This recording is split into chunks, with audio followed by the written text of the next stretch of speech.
To the west of the Horn of Africa, between South Sudan and the Democratic Republic of the Congo, in the area of the Great Lakes, even the small state of Uganda now welcomes over 1.5 million human beings, fleeing from the small and big conflicts that have also led to the development of the Kakuma refugee camps in Kenya and Juba in South Sudan. It is Palabek, almost at the northern border of the country, that has become a landing place for thousands of men, women and children. This is also thanks to the generosity of the local government that provides aid and, above all, work permits. The Salesians have been present in Palabek since the opening of the camp in 2017, and they have already conquered the hearts of the people.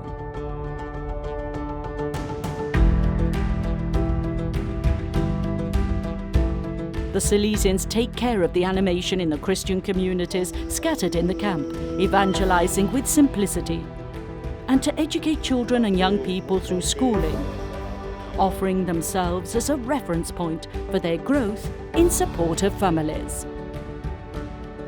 There is very much work. The number of refugees has grown rapidly. Currently, it is estimated to be 40,000, mostly from South Sudan.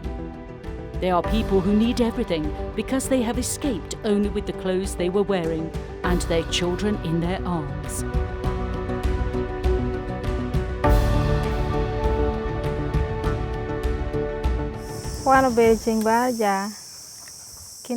It was Monday morning. It was 8, and we were at school when we heard shooting, and so we started running towards the forest. I tried to reach my parents, but it was not possible. We slept one night in the forest. Then we managed to reach Ngumoromo. I was attending the 4th year, but I had to interrupt my studies and exams because of the war. Meanwhile, hundreds of South Sudanese refugees have crossed into Uganda for a second day in a row.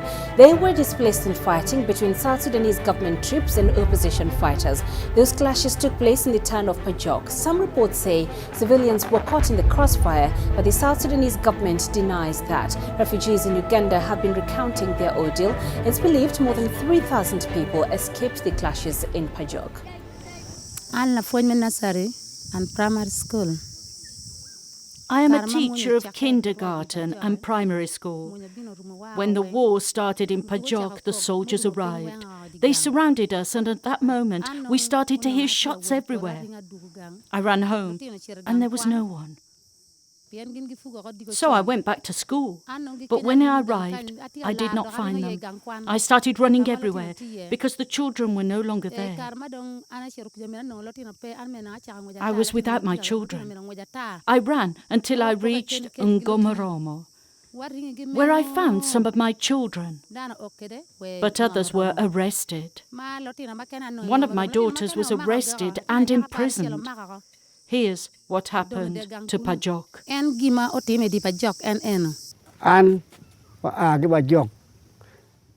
I come from Pajok. When the soldiers arrived, I had to abandon my house, which was destroyed. Only the elderly remained. They told us to leave, and I told them it was just a poor hut. My wife and I fell to the ground in the bushes. They turned back and they laughed, saying, "These are old. Do not kill them. They will die because their children are gone and they have no help. Let's not waste our bullets." So us elderly remained, with nothing to eat and drink. We escaped to Uganda and reached Ngomoromo. We had to move slowly. Now we try to survive. There is no wood for cooking, nor products to buy.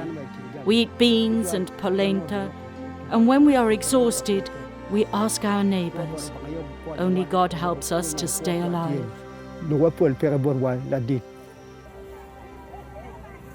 Like Agnes, Rose and Moses, many come from Pajok. Camp comprises of number 43,000 people. These people are mostly of the languages of Acholi, Lutuko, Lango, Bari and few Dinkas. and they are from the diocese of Majok and Terit from the South Sudan. There were times when I used to sit with these people and sit and cry because the stories were very heart-touching and very pathetic.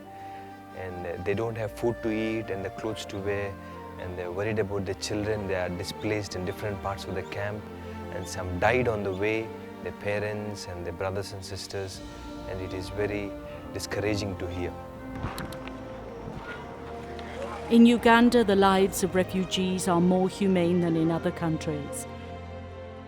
Camps, for example, are called settlements, and little by little, a plot of 30 square meters of land is assigned where to build a small house and have a few meters of vegetable garden to farm.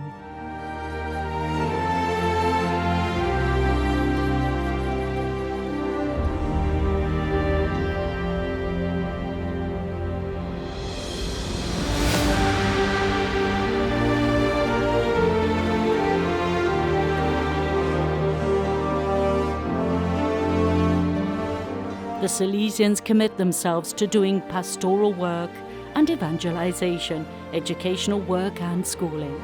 With the little ones, therefore, literacy.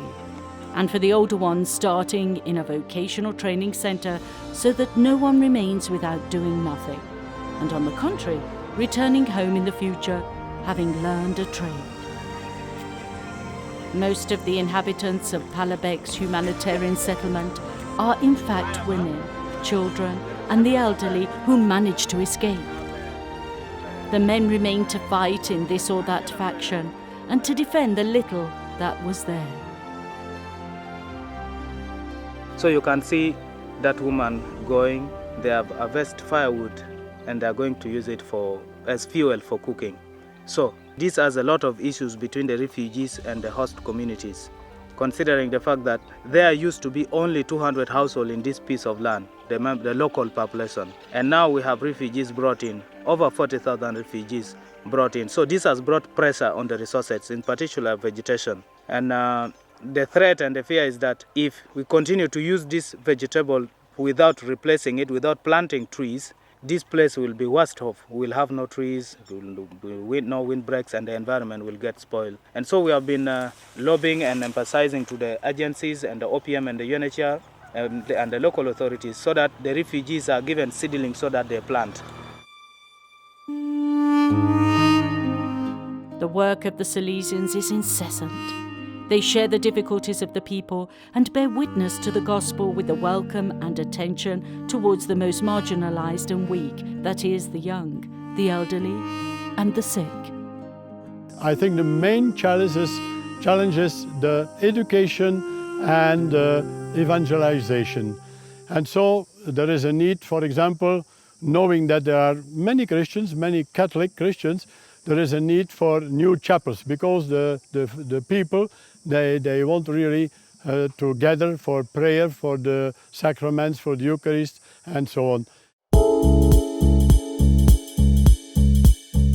I saw a little Christian community praying under the trees.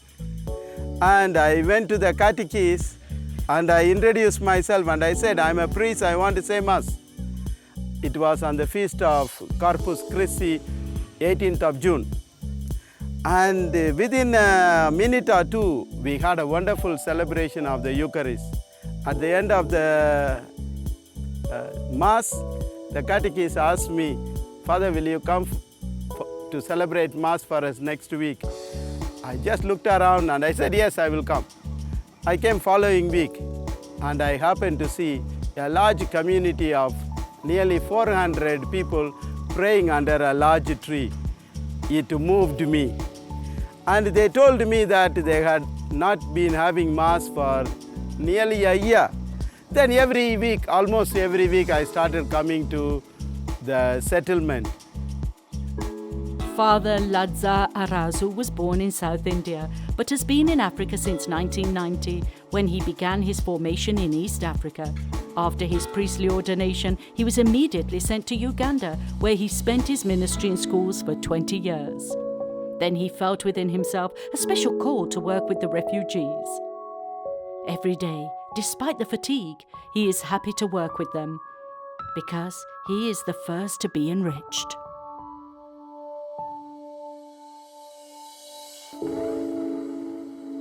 There are many things to do. About activities, special activities, I think from the beginning we can do a lot for the primary schools and secondary schools.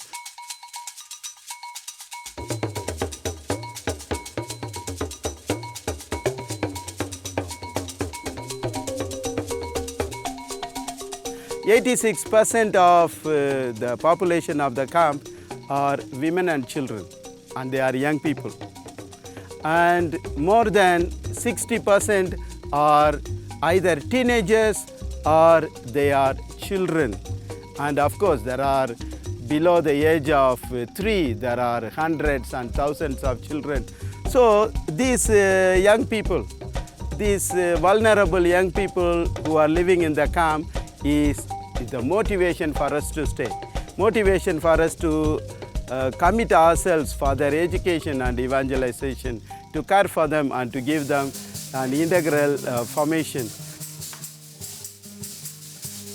For the inhabitants of the settlement of Palabek, hearing talk about God really means hearing the good news of a life full of hope, new. A life in which they themselves, poor, forgotten, and without a country, are dear to God.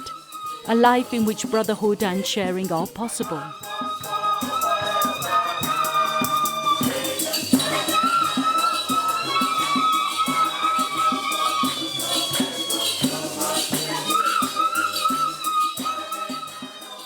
I've been very pleased to have the Salesians because they responded very quickly to support the pastoral needs of the refugees.